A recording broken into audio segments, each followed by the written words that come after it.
Salut à tous, j'espère que vous allez bien, que vous passez une super journée. Je vous retrouve aujourd'hui sur la chaîne YouTube pour une nouvelle vidéo et pas n'importe quelle vidéo puisque aujourd'hui, enfin, je vous retrouve pour vous faire un petit update bande dessinée.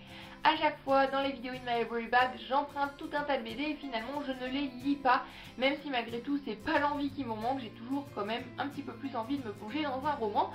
Et enfin, aujourd'hui, j'ai lu 3 bandes dessinées, donc je vais pouvoir vous faire un update BD. J'ai l'impression que ça fait des siècles au moins que je ne vous en ai pas fait.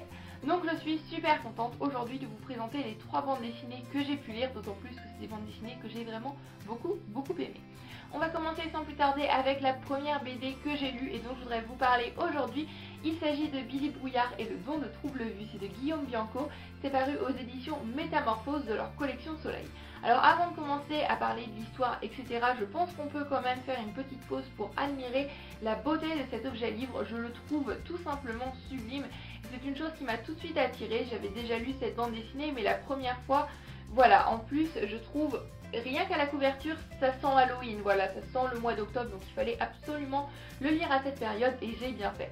Dans ce livre, on va suivre le personnage de Billy Brouillard qui va perdre son compagnon de jeu favori, son chat Tarzan. Son chat va subitement mourir et va se retrouver complètement désemparé et être amené à se poser tout un tas de questions sur la mort. Qu'est-ce que c'est?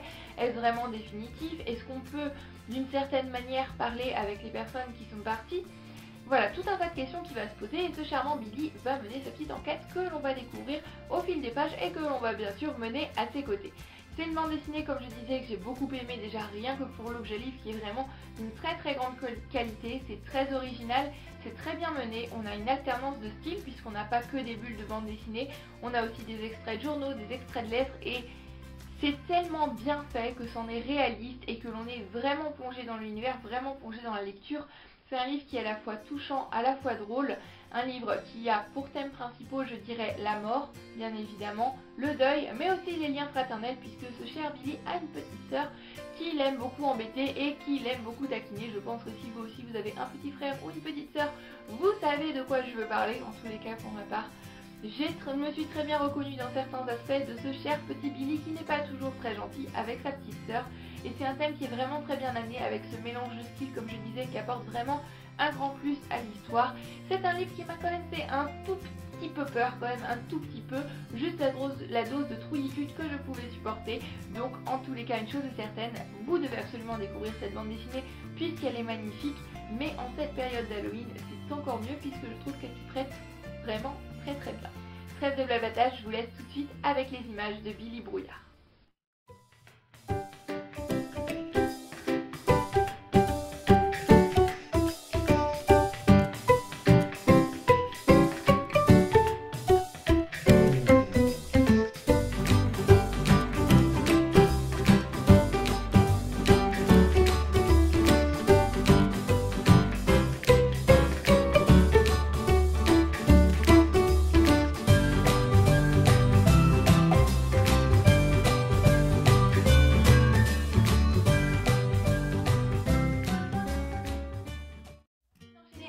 Bande dessinée dans un tout autre style puisqu'il s'agit du journal d'un remplaçant de Martin Wittberg paru aux éditions Shampoing. Alors cette bande dessinée là c'est un petit peu particulier, si je l'ai empruntée c'est parce qu'elle traite du travail de remplaçant professeur des écoles et c'est un petit peu compliqué en ce moment, mais lorsque je l'ai emprunté, en tous les cas, c'était encore mon projet professionnel, donc bien évidemment, cette bande dessinée m'intéressait. Je l'ai donc empruntée et j'ai bien fait, puisque c'est une très belle découverte, c'est une bande dessinée très intéressante. L'auteur Martin Wittberg a été remplaçant professeur des écoles et il va nous raconter ce qu'était son quotidien et plus particulièrement ensuite son quotidien affecté dans une école difficile, dans une classe pour enfants vraiment très compliquée, donc une classe où il n'y a que 6 élèves. Je vous en dis pas plus, je vous laisse découvrir ce livre qui va traiter d'une situation difficile mais qui montre tellement la beauté du métier, l'amour que l'on peut avoir pour son métier, pour sa passion même, c'est une vocation, et pour ses élèves même si c'est pas simple tous les jours. J'ai trouvé que l'auteur le faisait d'une manière vraiment à la fois très touchante, il rend un très bel hommage à son métier, mais aussi une manière réaliste et très originale puisqu'il a un coup de crayon très particulier que je vous laisse découvrir tout de suite avec les images.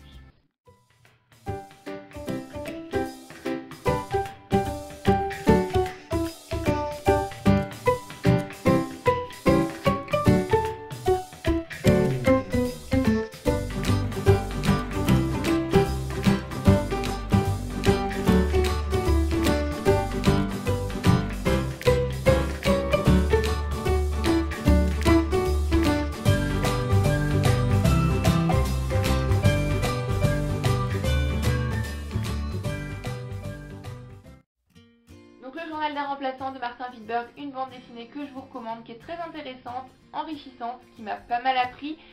Que vous intéressez à ce métier ou non, je pense que vous allez passer un bon moment. Et ensuite enchaîner avec la dernière bande dessinée dont je voudrais vous parler. Il s'agit de Cœur de Pierre. C'est de Gauthier et Almenza, c'est paru aux éditions Delcourt Jeunesse. Cette bande dessinée me faisait envie depuis pas mal de temps, mais j'attendais vraiment le mois d'octobre pour la lire, puisque je ne sais pas, je trouvais que la couverture, tout ça, ça s'y prêtait vraiment bien. Et encore une fois, comme pour Billy Brouillard, on a un objet livre tout simplement magnifique.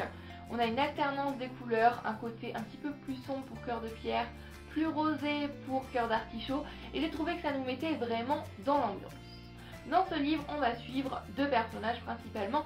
Cœur de Pierre qui est né un jour froid de décembre, qui a un cœur de pierre, il ne pourra absolument pas aimer, il ne pourra jamais aimer.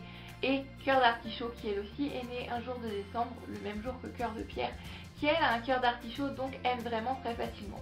Vous vous en doutez, ces deux personnages vont se croiser. Est-ce que ça va changer le cours des choses? Est-ce que l'amour est plus fort que tout? Je vous laisse découvrir en partant à la découverte de cette bande dessinée que j'ai énormément aimée. C'est une ambiance, comme je le disais, vraiment très particulière avec cette alternance de couleurs que vous allez voir tout à l'heure avec les images qui nous plongent vraiment dans cet univers. Et j'ai trouvé l'histoire en elle-même vraiment très très belle. Je pense qu'elle peut être interprétée de plusieurs façons, mais toutes les façons sont tout aussi belles les unes que les autres. C'est un livre qui est très poétique, autant par l'histoire, autant par ce qui s'y passe, autant par les illustrations que par la forme en elle-même, puisque c'est assez souvent écrit sous forme de rimes. Ça pourrait en déranger quelques-uns, je pense, mais il faut vraiment passer au-dessus de ça parce qu'on a un objet livre magnifique, on a une histoire géniale, on a des personnages craquants et super attachants. C'est un bon moment assuré, c'est cosy, c'est cocooning, c'est mignon, c'est à souhait, c'est voilà, c'est une bulle de bonheur, c'est un moment vraiment génialissime, même si pour moi je pense que ce serait plus un album qu'une bande dessinée puisqu'il n'y a pas vraiment de bulle, même si la manière dont les images sont réparties pourrait faire penser à une bande dessinée. Pour moi j'apparenterais peut-être plus cette œuvre à un album, mais même si c'est un album, il faut absolument que vous le découvriez puisque c'est magnifique et c'est vraiment génial. Je vous laisse tout de suite avec les images.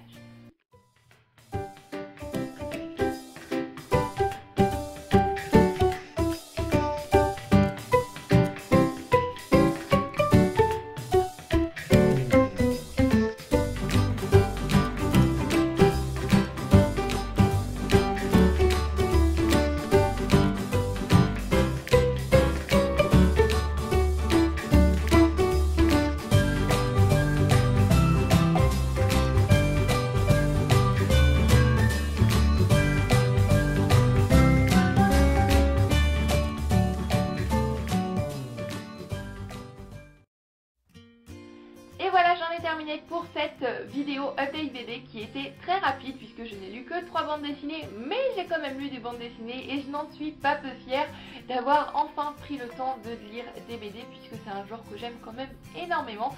J'espère que cette vidéo vous aura plu. En attendant la prochaine vidéo, il est fort possible qu'il y ait 2 vidéos cette semaine et qu'il y en ait une qui arrive samedi, puisque là je vais à la médiathèque et on va arriver au début du mois de novembre, donc si elle n'arrive pas samedi, la semaine prochaine ce sera une vidéo In My Library Bag et je vais être très raisonnable, je pense. Je pense aussi qu'il ne faut pas s'avancer en disant ce genre de choses. Enfin bref, encore une fois j'espère que cette vidéo vous aura plu. Trêve de blablatage, j'espère que vous allez bien. Je vous souhaite à tous d'excellentes lectures et je vous dis à très bientôt dans une prochaine vidéo. Passez de belles lectures, prenez grand soin de vous. Bye bye.